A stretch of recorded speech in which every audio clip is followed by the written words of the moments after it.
Hey, what's going on guys? Welcome back to a brand new Division video. What if guys, today is something a little bit different. So I'm going to be showing guys the only PvE build you need for patch 1.7. Now some of you guys might already know about this, but some of you guys that haven't really paid attention to the PTS and everything like that, this is something that in my opinion is very overpowered. I wouldn't say like overpowered in a bad way, but like overpowered as in a rewarding way, if that makes any sense. So I'm going to show you guys the build I've been using a lot on the PTS and I've been really enjoying it. And I strongly believe this is the best PvE build in patch 1.7. So if you guys do enjoy this, don't forget to leave a like, subscribe for more videos. Now let's get right into this. So starting off first, we're going to begin with abilities. So what I'm using is a booster shot and a tactical scanner pulse. Now I do understand why some people go with overdose. I am not rocking a vigorous chest, so using overdose is kind of smart. But the reason I did go with a booster shot is because I want the extra damage, I want the damage resilience, and I don't know, I just like using booster shot with this build. I find it a little bit more helpful. And also the pulse, you can go with like a recon pack, but I go with the tactical scanner because you do a little bit more damage with it, although you get it a little bit slower. As for the talents, I'm using steady hands, on the move, critical save, and strike back. This is something I've been using pretty much the entire patch 1.6, 1.7, and I strongly believe this is a really nice talent combination. Now moving on to the actual gear and the build, this is what I'm rocking with. So I know some of you guys predicted already, I am talking about the 6-piece striker.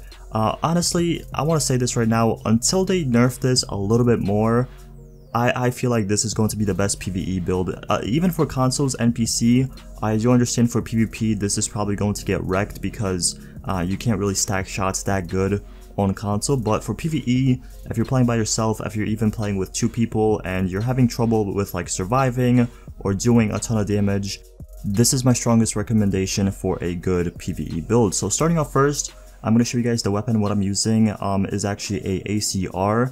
What I have on it is Ferocious, Responsive, Destructive. You guys can use anything, it really doesn't matter. I am on the PTS, so I'm kind of limited on what kind of weapons I can get and what kind of rolls I can get because recalibration is not working right now. But you know, as I said, if you get anything with like Ferocious, Responsive, Destructive, even Adept would be a little bit better instead of Responsive.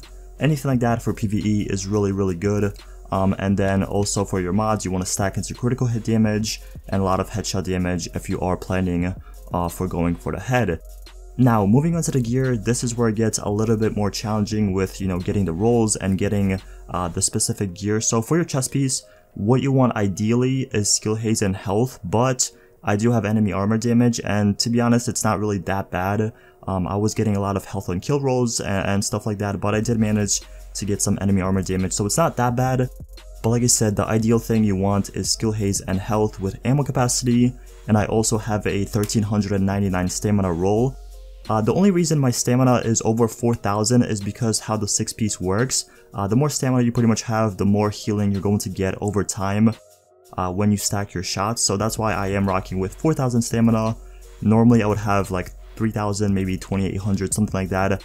But with this build, it's a little bit different. You definitely want to stack a bit more into stamina so your healing over time isn't as bad. For the mask, I do have a 1399 firearms roll with skill power and damage to leads. For your mask, you definitely need damage to leads. It's a must in my opinion because most of the missions you're going to be doing, they're going to be elites, and you know, getting the extra damage is very important.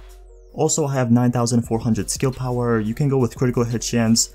I went with skill power to make my booster and my pulse a little bit stronger, and also I rolled into firearms. Moving on to the knee pads, I did roll a 1375 firearms roll with 16,500 health. You definitely need health on your major attribute on your knee pads. That's a must in my opinion. Also, damage to leads is very important on the knee pads and the mask, so in total you can get about like what, 25% extra damage to leads if you have them both maxed out. So that is very nice. I also have bleed resistance and blind/death resistance, which isn't really that important, so you know, it is what it is. Oh, I also forgot to mention for the mask, what mod I'm using is a electronics and skill power mod, and for these knee pads I'm actually using a electronics and health mod with a first aid self heal. Moving to the backpack, what I have is a 1663 firearms roll with 11,900 skill power and also burn resistance.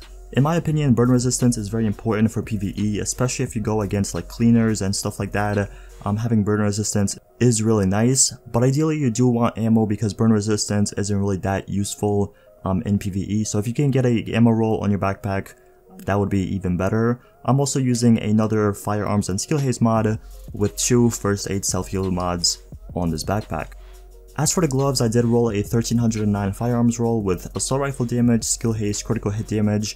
This, in my opinion, is a god roll pair of gloves. You want assault rifle damage or whatever weapon you're using, you want damage for that, you want skill haze and critical hit damage, and the firearms roll is pretty low, but you know, it is what it is.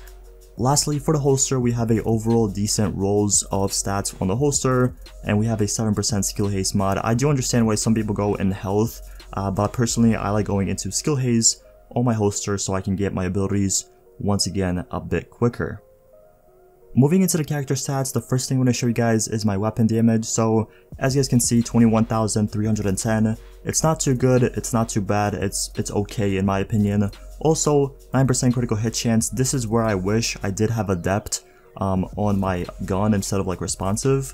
So, you know, that kind of hurts me right here, but it is okay. And also for the critical hit damage, I'm sitting at 98%. For the health, I'm sitting at 206,000 with 31.25% armor mitigation on this build. Now in my opinion, you can go a little bit lower into the health and stack a bit more into like skill haze or a bit more into something else, because with the 6-piece striker, if you stack it to like 60, 70, maybe 80%, you're going to be getting your health insanely fast. So having a ton of health on your build isn't really the most important thing. I would go even more into skill power or whatever you wish. The final 2 things I want to show you guys is, first of all, my skill haze. As you guys can see, I'm sitting at 25%, which is really good for PvE. I might go a little bit higher into that. And also my damage to elites and enemy armor damage. So as you guys can see, it's pretty high, although I'm using striker, so my enemy armor damage is going to be, you know, high overall. But with destructive, it's even better, and with ferocious, my damage to elites gets increased even more. So that's really good. And I pretty much shred any NPC in my way. But anyways, that pretty much concludes the video. Thank you guys so much for watching. As I said, in my opinion, if Striker is left how it is right now, it's definitely going to be the best PvE build, in my opinion, for solo, for people that play with 2 people, and even for a party. If you have a party of 4 players using Striker, 6-piece Striker, it's going to be insanely good. So once again, thank you so much for watching. Don't forget to leave a like, subscribe for my videos, and I'll see you guys in the next one.